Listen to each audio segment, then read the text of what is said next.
Assalomu alaykum do'stlar, men Kinomanman va bu Buyuk to'fon filmi. Sodir bo'lgan dahshatli suv toshqini sabab insoniyat yerdagi so'nggi kunlarni yashamoqda.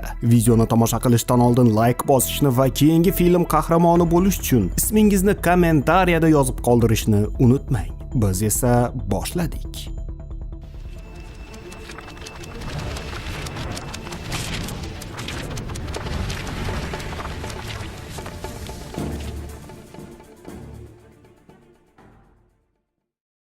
Erta tongdan o'g'lining xarxashasidan uyg'ongan Diana kuchli chaqmoq ovozini eshitib deraza oldiga kelgach, kuchli jala quyayotganligini ko'radi. Nonushta tayyorlayotgan ayol endi bir luqma yedim deyishi bilan uylarni suv bosishni boshlaydi. Suv shu darajada ko'p ediki, hatto ko'p qavatli uylarning 3-qavatigacha ham yetib kelgandi. Barchaga yuqori qavatlarga chiqishni buyurisharkan, Diana narsalarni yig'ishtirishni boshlaydi. Shu damda unga qo'ng'iroq qilgan kompaniya xavfsizlik xizmat xodimi uni qutqarish uchun borayotganligini aytadi. To'satdan chiroq o'chib aloqalar uziladi.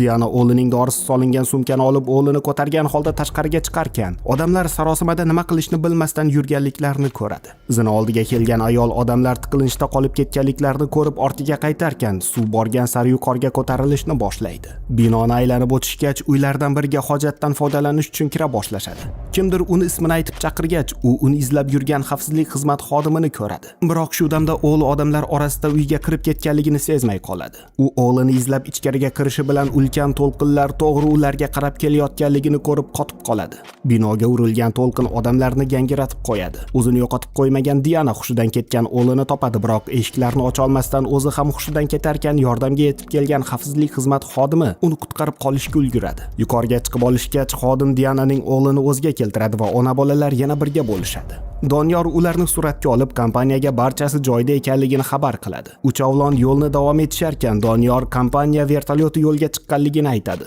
Uning aytishicha, 3 soat oldin Antarktidaga asteroid qulagan va oqibatda erigan muzlar okean suvi bilan birga quruqlik tomon harakatlanayotgan ekan. Bu degani bugun insoniyatning so'nggi kuni edi. Diana eshitganlarga ishonmas ekan, Doniyor kompaniyalari sun'iy intellekt mahsulotlari niqobi ostida aslida yangi inson turini yaratish ustida ish olib borganligini, his-tuyg'u tizimi ustida esa u va boshlig'i ishlab kelganliklarini aytadi. Diana bu tizim hozircha sinov bosqichida ekanligini aytsa-da, bu Doniyorni xavotirlantirmaydi. Ular inson sifat tanaga his-tuyg'ulardan tashqari barcha tuzilmalarni joylashtirishgan edi. O'g'liniki qisda qolganida uni hojatxonaga kirgizishgach, Doniyorga kompaniyadan qo'ng'iroq keladi va u nimanidir yashirayotganligi ko'rinardi. Biroq bu haqida Dianaga indamaydi. Shu damda gaz turbalari ishdan chiqadi. Tashqariga chiqishlari bilan portlashlar sodir bo'ladi va yopiq qavatda qolib ketishgach, yuqoriga tirmashib chiqishga majbur bo'lishadi. Ayol o'g'lini Doniyorga uzatishi bilan sirpanib suvga qulaydi. Suvdan chiqib ortiga qaytgan ayol liftda Shahruza ismli qiz yordam so'rayotganligini eshitib qoladi. Diana eshiklarni ochishga qanchalik urinmasin, buni uddalay olmaydi. Yetmaganiga yangi to'lqin kelib uriladi. Liftdagi qiz halok bo'ldi. Suvdan chiqqan Diana esa o'g'lining oldiga kelib, uning o'zini yomon his qilayotganligini ko'radi. Uning dorisi solingan sumka yo'qolgan edi va ayol dorini izlab yo'lga chiqadi. Doniyor esa bunga qarshilik qilib, ularda bolaning ma'lumotlari borligini va uni qayta yaratishlari mumkinligini aytadi. Biroq Diana buni istamaydi. Uylardan biriga kirgan Diana oshxonaga kirib o'g'li uchun dori yasay boshlaydi. Dorini ichgan bola tezda o'ziga keladi. Biroz o'tgach yomg'ir to'xtab, bulutlar orasidan quyosh ko'rinish beradi. Doniyor qochoqxonaga borishgach, uning o'g'lini olib qo'yishlarini aytib ogohlantiradi. Shu damda sokinlikdan so'ng bosh ko'targan ulkan tsunami o'z dahshati va kuchi bilan binolarga kelib uriladi. Qahramonlarimiz hech kimga qarab o'tirmasdan yuqori qavatlarga ko'tarila boshlashadi. Tomga chiqishgach, vertolyot yetib kelganligini ko'rishadi.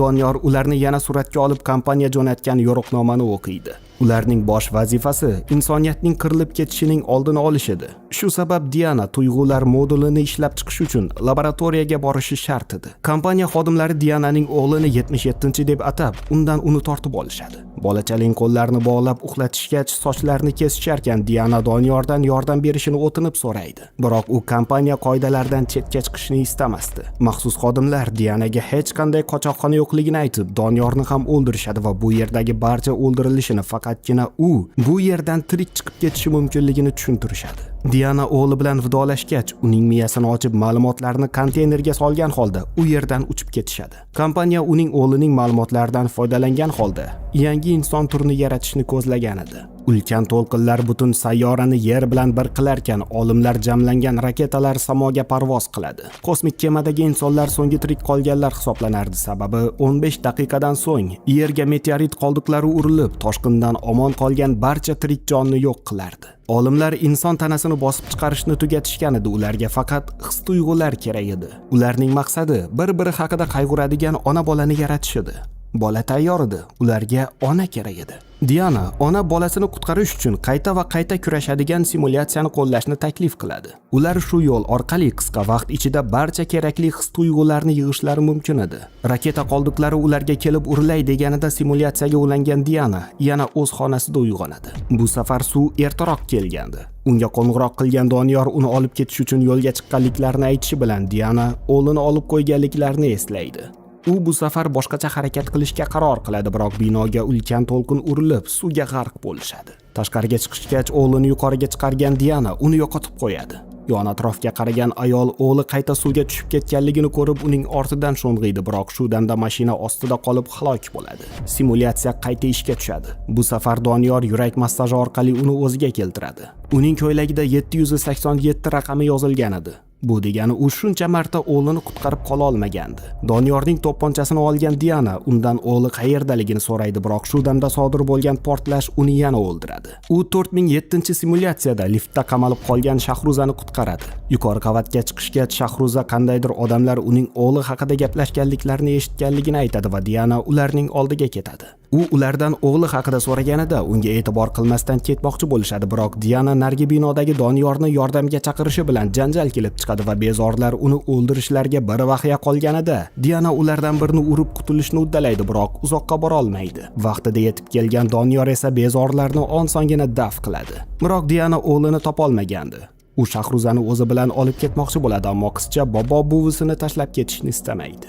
Doniyorga kompaniyadan qo'ng'iroq qilib, bolani izlash uchun odam jo'natganliklarini xabar qilishadi. Biroq ular o'g'lini o'ldirganliklarini eslagan Diana uni ulardan oldin izlab topishga harakat qiladi. 7993-simulyatsiyada Diana o'g'li uning uchun surat chizib unga jo'natganligini aytganligini eslab qoladi. U telefonini ochishi bilan o'g'li uni tashlab vertolyotda uchib ketganligini chizganligini ko'rib dahshatga tushadi. Bu safar uni xodimlar qo'lga olib holsizlantirishadi. Doniyor tezda tomga chiqishlari kerakligini aytgach, u tomga chiqsa o'lishi tayinligini aytadi. Xodimlar haqiqatni bilishga qiziqayotgan Doniyorning yo'lini to'sishadi. Shu onda Doniyor ham oldingi simulyatsiyada o'ldirilganligini eslab qoladi. U agentlar bilan jang qilib tizimga qarshi chiqishga qaror qiladi va Diana unga bunda yordam beradi. U bundan so'ng Dianani o'ziga keltiradi. Barchasini tushuntirgan Diana har safar o'g'lini qutqarib qola olmayotganligini aytadi. U buni bir necha marotaba muhokama qilganliklarini va hatto birgalikda xodimlarga qarshi turishga harakat qilganliklarini, biroq har safar o'lib ketganliklarini aytadi. 21499-simulyatsiyada sheriklar yana otishma ostida qolib ketishadi. Doniyor boshqacha yo'l tutishni taklif qiladi va pastki qavatga tushib olishadi. U agentlar bilan jang qilib ularni chalg'itarkan, Diana o'g'lini izlashga otlanadi. Biroq u yana qo'lga tushadi, ammo shu damda ulkan to'lqin urilib barchani oqizib ketadi. Diana qancha urinsa-da o'g'lini topolmaydi va tomga chiqishga qaror qiladi. U yerdagi shkafni ochgan ayol o'g'lini hushsiz holda topadi. Ko'z yosh to'kishni boshlagan ayol uni doim tashlab ketganligi uchun undan uzr so'rarkan, ko'zlarini ochgan bolakay aslida bunday emasligini aytadi. U vidolashuv vaqtida unga shkafda berkinishni buyurib, albatta qaytib kelishga so'z bergan va so'zi ustidan chiqqan edi. Ayni paytda Diananing raketasiga urilgan meteorit uni jiddiy jarohatlaganligi ma'lum bo'ladi. U o'limidan oldin o'g'li bilan birga bo'la olishi uchun uning ongini simulyatsiyaga joylashlarini so'raydi. Olimlar uning xotirasini chiqarib olib, dasturiy ta'minotga ulashadi. Agentlar yetib kelishgach qo'lga olingan Diana o'g'liga qochishni buyuradi va u suvga sakraydi. Simulyatsiya yana qayta ishga tushay deganida undan chiqishni uddalagan ayol o'g'lining oldiga borish uchun suvga sho'ng'iydi. To'lqinlar oralab chiqqan ayol nihoyat o'g'lini topadi va birgalikda o'limni qarshi olishadi. Tizim esa simulyatsiya muvaffaqiyatli sinovdan o'tganligini tasdiqlagach, Diana va o'g'lining xotiralari joylangan sun'iy intellektli tanalari insoniyatning boqiyligini ta'minlash uchun yangi sayyoraga jo'natiladi. Tamom. Do'stlar, tomosha qilganingiz uchun rahmat. Video yoqqan bo'lsa, like bosishni va kanalga obuna bo'lishni unutmang. Keyingi sahnalarda uchrashguncha, xayr.